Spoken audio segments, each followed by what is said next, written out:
Hai semua, kembali lagi ke channel gue. Sore hari ini gue bakal diajak ngomong sama aparatur muda terkait dengan topik karir yang menurut gue menarik. Judulnya Aparatur Muda _2 Stay or Live and Why. Topik ini ngingetin gue banget sama video vlog pertama gue di mana gue bahas alasan gue keluar dari pemerintahan, yang intinya sebenarnya gue juga belum tahu gue bakal ngapain. Tetapi hari ini gue gak mau bahas tentang keputusan tersebut, gue lebih pengen membahas tentang PCPM-nya sendiri.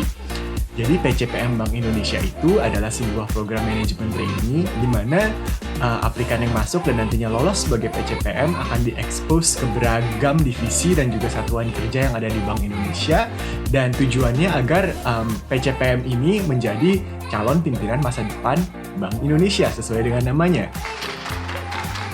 Gue sendiri waktu itu masuk di PCPM Angkatan 31, dan di tahun 2021 ini adalah rekrutmen PCPM Angkatan 36. Udah 5 PCPM gue lalui ya, it's been a while ago. Tetapi di video kali ini kita bakal ngomong tentang tips dari seorang ex-PCPM kepada aspiring PCPM dan hal-hal apa yang mesti lo ketahuin sebelum daftar PCPM dan mungkin berkarir di Bank Indonesia. So, let's get to it. Tips ini bakal gue ekstrak dari 7 tahun pengalaman gue berkarir di Bank Indonesia. Jadi satu tips di setiap tahun ketika gue berkarir di sana. Seperti 7 cinta Bank Indonesia ya. Nah, tapi tenang aja juga, tips ini juga udah gue konsultasikan ke beberapa teman-teman yang sekarang masih berkarir, dan juga semoga tips-tips ini akan menjadi pertimbangan yang wise sebelum teman-teman memilih jalur karir ke depannya. Dan tips di sini gue nggak bakal ngomong terkait dengan dokumentasi atau persiapan psikotes dan lain-lainnya, tetapi gue lebih bakal ngomong tentang karir dan masa depan dan hal-hal yang benar-benar harus dipertimbangkan sebelum memilih karir PCPM ini. Langsung aja ke tips yang pertama. Lo harus siap ditempatin di mana aja. Literally and figuratively di mana aja. Ada 2 konteks yang bisa gue bedain. Pertama terkait penempatan sesuai dengan departemen atau skill lo. Yang kedua, penempatan terkait dengan tempat. Kita masuk ke konteks yang pertama dulu. Di sini mungkin teman-teman masuk dan juga 20-something dengan aspirasi-aspirasinya dan mungkin mempunyai skill juga yang sangat khusus. Misalkan saya mempunyai pengalaman di tech startup, atau mungkin saya punya studi tadinya di luar negeri, atau saya ini ahli ekonomi dan suka sama ekonometrika dan lain-lainnya. Hal-hal seperti itu akan dikonsiderasi oleh Bank Indonesia. Namun penempatan ini kan sifatnya sangat adil dan merata, dan kita pengen membagikan talent-talent terbaik itu di seluruh departemen ya. Jadi ada teman-teman yang mungkin dapat sesuai aspirasinya dan juga ada yang enggak.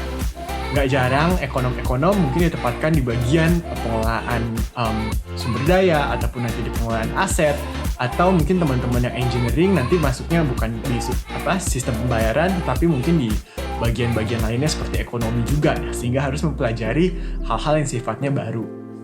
Tapi justru itu menurut gue menariknya bekerja di Bank Indonesia sih. Lo banyak banget terekspos ke segala sesuatu learning experience, sehingga lo menjadi generalis yang benar-benar mesti tahu segala hal. Nah, masuk ke topik kedua. Konteks kedua ini terkait dengan penempatan lokasi. Dan di sini khususnya gue bakal kasih disclaimer untuk warning keras ke lelaki single. Untuk lelaki yang single, lo harus siap banget ditempatin di ujung timur maupun di ujung barat Indonesia. Dan gue gak bermaksud mendeskripsikan penempatan tersebut, tetapi memang harus dikonsiderasikan juga terkait dengan keinginan kita. Apakah kamu sendiri siap untuk tempat di daerah-daerah hijau tersebut? Satu hal lagi, penempatannya jangan dibilang siap ketika hanya di interview aja ya.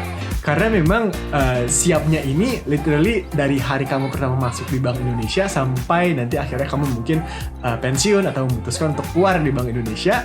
Karena nantinya ketika teman-teman sudah menikah atau mungkin teman-teman nanti sudah ada keluarga juga, sudah punya anak, teman-teman juga harus siap ditempatkan di, let's say, daerah-daerah di Papua maupun di Ternate, Kendari, dan ini menurutku hal yang mungkin teman-teman PCPM baru kurang begitu consider karena kan masih muda dan mungkin belum berkeluarga ya.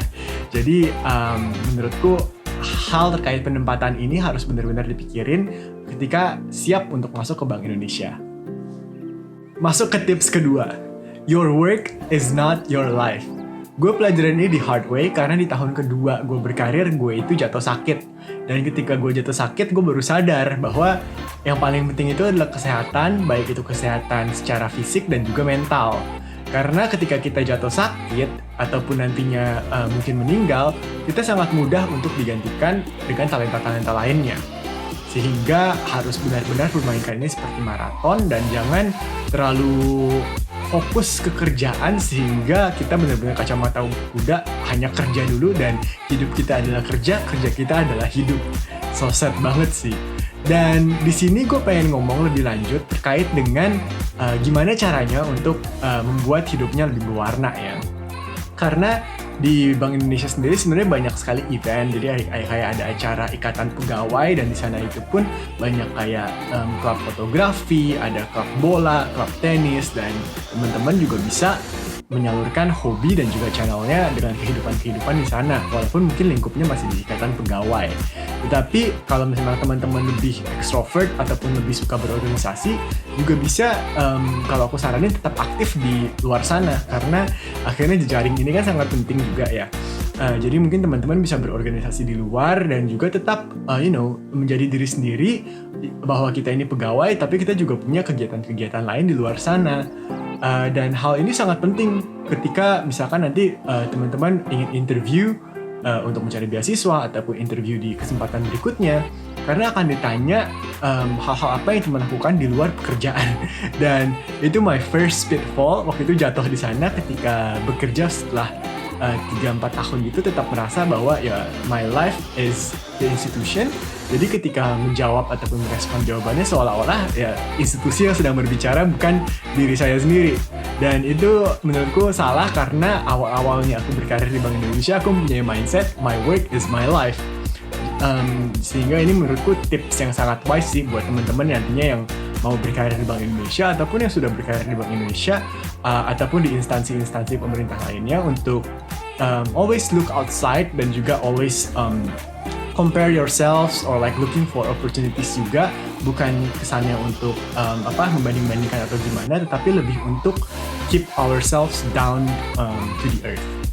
Tips nomor 3, know your passion. Mungkin kesannya sangat simple, jadi kita harus tahu apa tujuan hidup kita dan juga berkarir sesuai dengan apa yang kita mau kita capai di hidup kita. Tapi banyak orang yang daftar ke program rotational internship seperti PCPM ini nggak tahu tujuan hidup mereka sebenarnya apa. Jadi mereka hanya diimbau sama orang tua mereka masuk sana ke program PCPM, atau mungkin mereka ngelihat temennya atau ngelihat dari gurunya dibilang, oh kalau kamu memang tertarik untuk akademisi, coba aja daftar, nggak ada salahnya. Dan kemudian mereka daftar dan akhirnya dapat, dan keterusan deh akhirnya di program ini, tapi tidak mendapatkan North Star-nya. Jadi North Star ini penting karena ketika kita masuk ke lingkup pemerintahan itu banyak challenges-nya. Misalkan dari lingkup birokrasinya, mungkin dari lingkup nanti ketidaksesuaian dengan apa yang kita cari, itu juga banyak banget. Tapi kalau kita tahu misalkan passion kita apa untuk masuk ke pemerintahan atau dalam kasus Bank Indonesia, misalkan kalau dalam kasus aku ingin memberikan dampak kepada negara, jadi apapun situasi yang akan kita hadapi nanti kita tahu bahwa ini jalur karir yang telah dipilih dan harus dikomitmenkan dengan baik. Tips keempat, jenis pinter itu banyak. Ketika kalian masuk dari kuliah terus berkarir ke lingkungan kerja pertama kalinya, mungkin kalian hanya tahu jenis pinter itu ya pinter akademisi, misalkan IPK-nya dapat 4, terus berprestasi, ikut olimpiade, dan hal-hal yang berbau akademisi lainnya. Tetapi ketika kita masuk ke lingkungan kerja, khususnya dalam hal ini lingkungan kerja pemerintahan di Bank Indonesia, di sana gue ngerasain banget bahwa banyak banget jenis orang yang pinter. 1, jenis orang pinter secara akademis, itu so pasti. 2, jenis orang yang pinter berorganisasi. Jadi mereka senang banget berorganisasi dan memang tahu bagaimana caranya membuat event-event itu menjadi sukses, sehingga ketika kita menyelenggarakan sesuatu jadi mempunyai gaung yang justru didengar gitu kan. Jadi itu juga salah satu jenis kepintaran yang menurutku nggak begitu ditonjolkan ketika kita berada di lingkup kuliah ataupun pendidikan. Dan itu hal yang baru aku pelajarin banget sih justru pas di Bank Indonesia.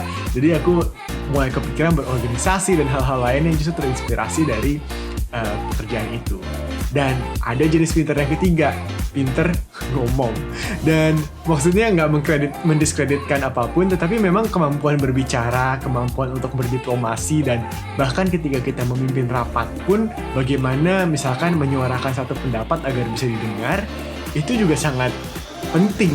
Dan bahkan mungkin yang paling penting dari semuanya, karena ketika kita pintar tapi tidak bisa mengkomunikasikan apa yang kita maksud, justru malah nggak kelihatan kan. Dan di sanalah kemampuan ketiga yang jenis pintar berbicara atau pintar ngomong ini menurut aku masuk dan punya nilai tambah. Tips kelima, di atas langit masih ada langit. Maksudnya gimana sih? Tadi kita udah sebutin bahwa ada tipe orang yang memang secara akademisi sangat bagus sehingga mereka masuk PCPM dan diterima. Tetapi, selain memenuhi threshold akademisi ataupun threshold administrasi tersebut, banyak orang yang masuk ke Bank Indonesia dengan alasan dan juga misi yang berbeda. Jadi jarang kita ketemu misalkan anaknya dari pejabat di Bank Indonesia, anaknya dari jenderal, ataupun keponakannya DPR, bahkan keponakannya presiden, atau yang paling lucunya lagi, keponakannya YouTuber misalkan, dari Atta Halilintar. So, banyak banget tipe orang yang ada di Bank Indonesia, dan kita nggak boleh masuk itu berasa kita yang paling hebat sih. Dan menurutku itu salah satu kesalahan yang sering anak-anak baru lakukan, karena mungkin mereka berasa mereka yang sudah terbaik dari kampusnya, sehingga berlaku sedikit kurang sopan ataupun sedikit angkuh. Dan menurutku itu sangat harus dijauhkan, karena literally di atas langit masih ada langit di Bank Indonesia itu. Nah, tips ke-6, birokrasi itu nyata.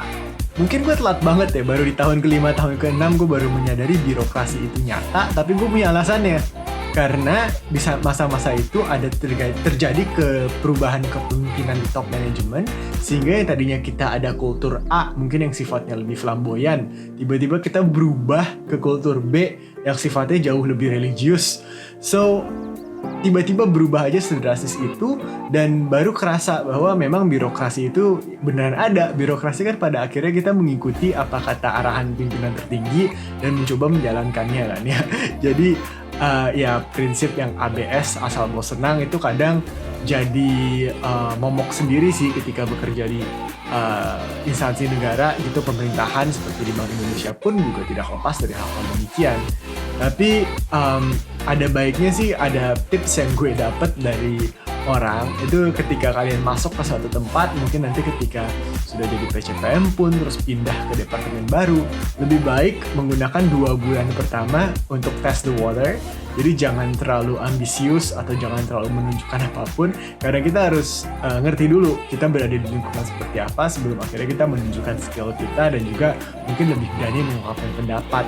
Karena kalau enggak, kita bakal diserang balik dengan kultur birokrasi yang ada, dikirain kita anak yang sok tahu, atau mungkin ntar anak yang mempunyai pendapat atau tidak bisa diurus, itu kan jadinya malah backfire kita. So, ya, birokrasi itu beneran nyata kalau kerja di pemerintahan. Sampailah kita di tips terakhir, tips ke-7, exit strategy.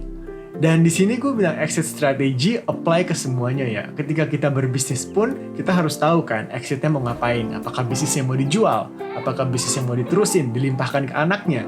Dan sama halnya ketika kita mau masuk ke program PCPM Bank Indonesia, harus tahu tujuan akhirnya mau ngapain. Kalau memang tujuan terakhirnya pengen jadi Dewan Gubernur, jadi kan harus berkarir 30 tahun. Dan berkarir dengan baik dan sukses tentunya ya. Ataupun jangan-jangan ingin jadi pensiunan biasa aja, atau jangan-jangan exit strateginya ingin bekerja di lembaga internasional, atau exit strateginya pengen sekolah lebih lanjut sampai dengan S3. Jadi banyak tipe exit strategi yang harus dipikirin semenjak kita masuk ke Bank Indonesia.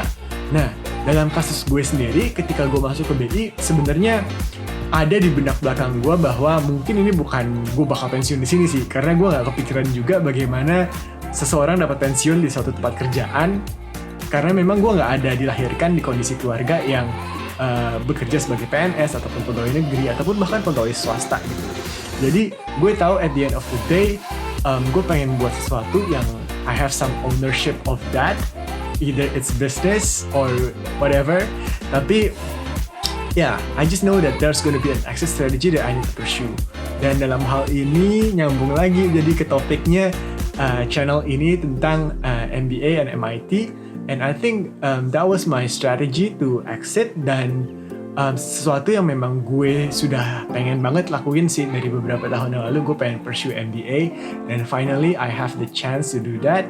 Dan semoga juga nantinya apa yang gue ngelakuin setelah gue kelar dari sekolahnya juga dapat membantu negara. Sebagaimana gue udah berkontribusi di Bank Indonesia sebagai PCPM, gue harapannya juga bisa men-scale sesuatu yang lebih berdampak.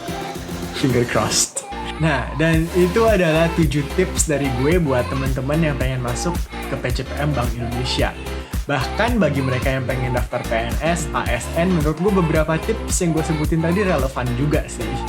Dan gak cuma itu, mungkin teman-teman yang sudah berkarir di pemerintahan. So feel free to share this one, like, dan juga subscribe, and let me know if you have any comments di komen di bawah. Dan I'll see you guys in the next video. Bye!